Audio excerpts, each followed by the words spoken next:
Hello and welcome back to Granted Gardens. Today I'm going to do a video on how I make my homemade bone broth.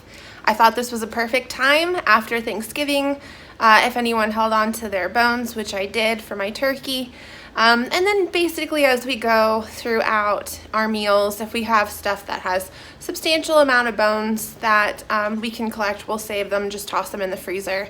But today I'm going to use the leftover bones from Thanksgiving that we had in the freezer to show you guys how I make my homemade bone broth. And you have seen the finished product of my homemade bone broth in my recent Mom's Vegetable Soup video, which I'll link above. So then you can kind of see how I use it after I make it initially. So we'll go ahead and I'll show you how I make my homemade bone broth. A few things that you're going to need is a very large pot, enough to hold and cover your bones and hold about, this one I'm looking for about a gallon of water. You want about 1 gallon of water to every 5 pounds of bones. So this is a little under 5 pounds, but this is my frozen bones from my turkey. So big pot and bones, those are the most important things. Everything else you can kind of just toss in based off of what you like. So I've got my trusty bag of carrots again. Obviously I won't use all of them, but I will go ahead and chop up some carrots, put them in. I've got some onions. I got a whole 1 here and a half one that was just in the refrigerator, so we'll go ahead and use those up. Garlic will go great. And then I've got some thyme that had been dried from our garden, and bay leaves. To start out, you're just going to add your bones to your pot, and you're going to add enough cold water to substantially cover the bones. Now, this is a part where it kind of depends on how much bones I have or what size they are as to how much water I put in. As you go through the process of this, the water will go down. So you want to make sure that it's not too much to where it totally boils over and makes a mess out of everything, but you can add a little bit more as you go if you see your water level dropping quicker than it's supposed to. So we're going to go ahead and get this started. I'm going to put my cold water in my pot with my frozen bones. So here we are. I added probably about 2 or 3 cups over my gallon mark, just because it was still pretty shallow. So got a little over a gallon in here with all of our bones, and now we're going to go ahead and get it on the stove. All right, once we got it sitting on the stove, we're going to go ahead and turn this up to high. We want to get this to boil. So we'll go ahead, turn it up to high, put a lid on it the best we can, and wait for that to come to a full boil. So for those of you that have been following our kitchen series, you may have noticed that I mentioned we're in the middle of redoing the kitchen. So you'll notice I spend a lot of time in this corner and then a lot of time in this corner because the other side of the room is very much under construction. But I figured I might as well just show you guys, because you're gonna notice now with where the stove is, we got new appliances. The stove is up against an unfinished wall. So I figured I might as well just show you what's going on here. So we're in the middle of redoing the kitchen, and obviously with the holidays, I'm trying to make it look as nice as possible without walls.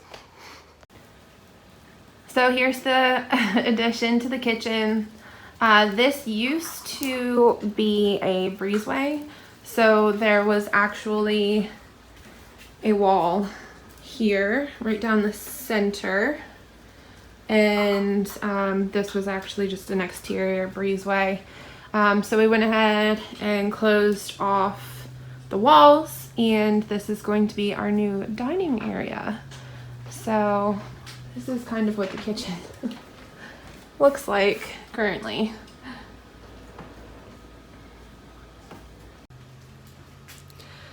Not very pretty at the moment, but work in progress.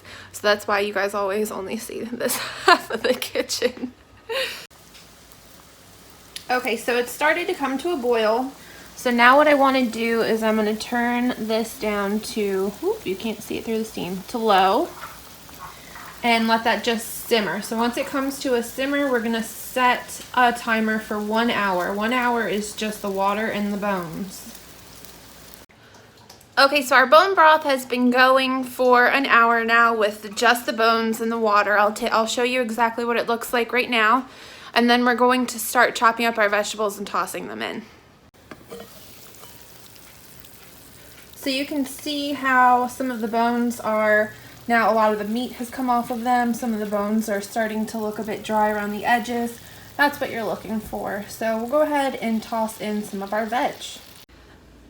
Now when it comes to chopping up your vegetables, do not spend a ton of time on this. You just want to get them in chunks that are manageable, that you can get them in your pot.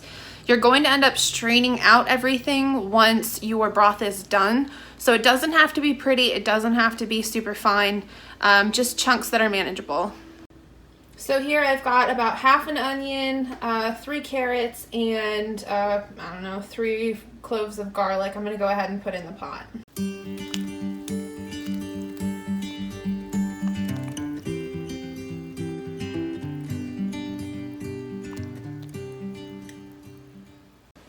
If you decide that you want to go ahead and put more in, feel free. And this is also something that you can do as this process progresses. So if you decide later that maybe there wasn't enough flavor, you're more than welcome to add any of your ingredients in throughout this process. Now I'm going to work on the herbs. So I just have a handful of thyme here, dried thyme from the garden. We'll go ahead and put in. And then I've got just a few bay leaves that we'll go ahead and sprinkle in as well. At this point, you're welcome to add salt and pepper. I'll probably add pepper. I'm not a big salt fan, so I'm going to leave the salt out. I added my pepper, but now you can see with the extra stuff, it stopped simmering. So I'm going to go ahead and turn it up just a little bit to get it back to a simmer. I'll keep an eye on it. Put the lid on. And wait. At this point, you're going to just end up waiting, let it sit to get back up to a simmer. Let it simmer for anywhere from 10 to 24 hours even, whatever you're capable of pulling off. I've yet to let this sit on a stove overnight. I don't know how I feel about that, but we'll see how I end up doing this. So at this point, it's been simmering for an hour, so you want to make sure you get into that at least 10 to 24 hour mark. If the water line starts to go down a bit too much, you can always add more water, but just know that you're diluting it when you do that. So you want to make sure you keep up on the flavor as well. By the time that you're done with the 10 to 24 hours, you should be at about half the amount of liquid that you started with. So you don't want to add too much water because, like I said, it'll dilute it. Once you are finished, you should be at about half. But if you see yourself going way beyond half in a very quick amount of time, you can add a little bit of water and turn down the heat. Because you want it to be at a very, very low simmer for 10 hours. So I will be checking back in with you guys. This is the stovetop version. I have considered doing a crock pot version, which I may do this week because I'm actually off work again for the holidays. So maybe later in the week I'll try a crock pot version. I've got some chicken bones that I can make chicken broth with, so I might do it a little bit differently later, and I'll make sure to shoot that video as well and share it with you.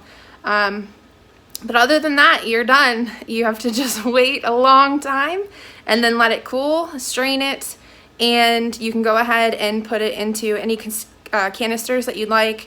I usually use the plastic soup containers that we get from Chinese restaurants.